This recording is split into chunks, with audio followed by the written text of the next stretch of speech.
السلام عليكم ورحمة الله وبركاته. ازيكم حبايبي؟ يا رب تكونوا بخير. اهلا وسهلا بيكم في درس جديد من دروس شرح النحو. هناخد النهاردة بإذن الله تعالى درس اسمه المثنى. طيب، ايه هو المثنى؟ قال لك ببساطة المثنى هو كل ما دل على اثنين او اثنتين. تمام. طيب، خلاص كده. قال لك لا، قال لك بزيادة ألف ونون في حالة الرفع. تمام. وياء ونون في حالة النصب والجر. أنا مش فاهم يعني إيه. قال لك ببساطة المثنى هو اللي بيدل على حاجتين، سواء الحاجتين دول مفرد، سواء الحاجتين دول مذكر او الحاجتين دول ايه، مؤنث. طيب اديني مثال. لو انا جيت بص كده يا صديقي، لو انا جيت قلت لك كلمة زي كلمة معلم. تمام. كلمة معلم لو انت بصيت لها هتعرف ان هي مفرد. ليه؟ دلت على شيء واحد. طيب انا عاوز اخليها مثنى. قال لك ببساطة انت هتزود يا اما الف ونون يا اما ياء ونون. فكلمة معلم ديت هتصبح ايه؟ ادي كلمة معلم. تمام. وهزود الالف والنون فهتصبح معلمان او معلمين. يبقى انا يا اما بزود الف ونون يا اما بزود ايه، يا اما بزود ياء ونون. يبقى انا هقول يا اما معلم يا اما معلمين. طيب كلمة زي كلمة مهندسة. تمام. لو انا جبت لك كلمة زي كلمة مهندسة. طيب انا دلوقتي عاوز اخليها مثنى، برضه هزود يا اما الف ونون يا اما ياء ونون. طيب ادي عندي كلمة مهندس، ادي مهندس. طيب التاء المربوطة دي بقى انا هحولها لتاء مفتوحة فهتبقى مهندسة. ادي التاء وازود الايه، النون، مهندسة تان.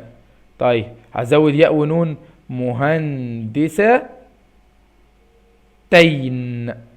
يبقى يا اما معايا مهندستان يا اما مهندستين. طيب مثال كمان، لو انا دلوقتي عندي كلمة زي كلمة مثلا مدرسة. يلا هعمل فيها ايه؟ نفس اللي احنا عملناه، يا اما هزود الف ونون يا اما هزود ياء ونون. طيب يلا هقول ايه؟ هقول ادي مهندس، اسف، مدرسة، وافتح التاء اللي هي كانت مربوطة وازود ايه، وازود الف ونون فتصبح مدرستان او مدرستين. خلي بالك علشان المثنى بيجي مع العاقل او غير العاقل عادي. طيب كلمة زي كلمة قلم، هعمل ايه؟ قال لك زود الف ونون او ياء ونون فتبقى قلمان او قلمين. جميل. طيب احنا اتفقنا ان انا امتى احط قلمان وامتى احط قلمين. قلنا قلمان انا بزود الالف والنون ديت، قالك في حالة الرفع. يعني لما الكلمة تكون مرفوعة، مبتدأ مثلا خبر فاعل. طيب بزود الياء والنون ديت امتى؟ قالك في حالة النصب والجر. طيب انا مش فاهم، طيب ما تدينا جمل. صلى على رسول الله. لو انا جيت قلت الولدان محترمان، لو انت ركزت هتلاقي ان الولدان هنا اسم في بداية الكلام مبتدأ، وكلمة محترمان خبر. طيب المبتدأ والخبر هما كده كده مرفوعين، علشان كده انا حطيت في الاخر الف ونون. طيب تعالى نعرب كلمة الولدان. اي اسم في بداية الكلام، اتفقنا ان هي هتكون ايه؟ مبتدأ، والمبتدأ بيكون مرفوع. طيب الولدان مبتدأ مرفوع وعلامة رفعه. اقف بقى. كلمة الولدان ديت مفرد ولا مثنى؟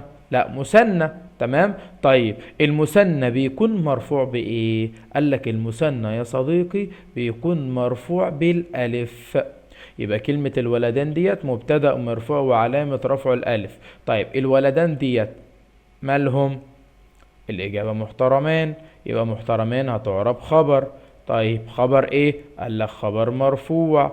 طيب وعلامة رفعه، علامة رفعه ايه بقى؟ خلي بالك دي مثنى، يبقى علامة رفعه برضو الايه؟ الالف. ليه؟ هقول لانه مثنى. تمام كده. يبقى نيجي هنا للقاعدة الأساسية ألا وهي علامات المثنى. تمام. طيب ايه هي علامات المثنى يا صديقي؟ صلى على رسول الله. انا كده كده عندي حالة الرفع، وعندي حالة النصب، وعندي حالة الجر. طيب حالة الرفع يا صديقي اتفقنا ان هو بيكون مرفوع بالالف. طيب النصب الياء. طيب الجر الياء. طيب اديني مثال. لو انا جيت قلت مثلا شرح، انا بحاول ان انا اديك امثله بسيطه بحيث ان انت تبقى فاهم. شرح المعلمان الدرسين. حلو كده. طيب تعالى نعرف. شرح اتفقنا ان هي فعل ماضي مبني على الفتح. كده كده انا هعمل لها فيديو مخصوص. الفعل الماضي والمضارع والامر، المضارع المنصوب والمجزوم، كل الايه، كل الانواع. طيب مين اللي شرح؟ الاجابه طبعا المعلمان. المعلمان هنا هتعرب فاعل، لان من بتجيب للفاعل. فاعل ايه؟ قال لك فاعل مرفوع وعلامه رفعه. طيب علامة رفعه ايه بقى يا صديقي؟ كلمة المعلمان مفرد ولا مثنى؟ مفرد. تبقى مرفوعة يا صديقي بايه؟ اتفقنا اهي حالة الرفع بتكون بالالف. طيب ماذا شرح المعلمان؟ الاجابة الدرسين. طيب الدرسين هتعرب ايه؟ اتفقنا ان ماذا بيجيب للمفعول به، يبقى الدرسين هنا هتعرب مفعول به منصوب وعلامة نصبه. علامة نصبه ايه؟ قال لك علامة نصبه الياء. ليه الياء يا صديقي؟ لان ده مثنى، يبقى مفعول به منصوب وعلامة نصبه الياء لانه مثنى. تعالى نعدلها.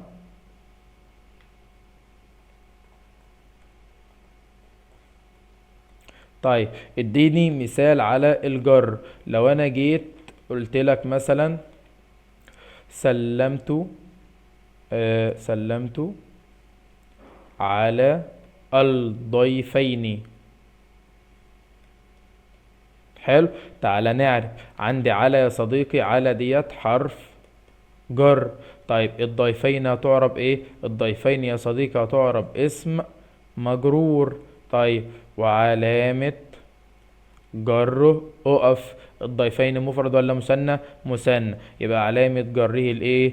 الياء لأنه مثنى. طيب لحد كده يا شباب فيها مشكلة؟ ما اظنش ان فيها مشكلة، ولكن في ملحوظة صغيرة جدا جدا جدا جدا. هل كل الكلمات اللي اخرها الف ونون او ياء ونون بتكون مثنى؟